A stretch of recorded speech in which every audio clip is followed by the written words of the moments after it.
बीवी अपने शौहर से लाड करते हुए बोली, एक बात सुनो, तुम मेरे लिए क्या कर सकते हो?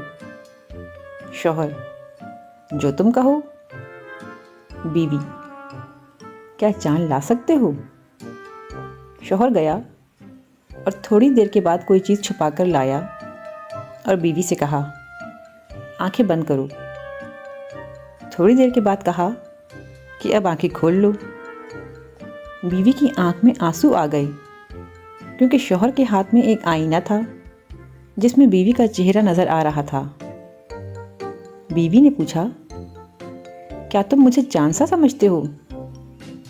शौहर बोला, नहीं, मैं तो सिर्फ ये समझा रहा हूँ कि जिस मुंह से चांद मांग रही हो वो थोबड़ा किसी आईने में भी देखा है कभी?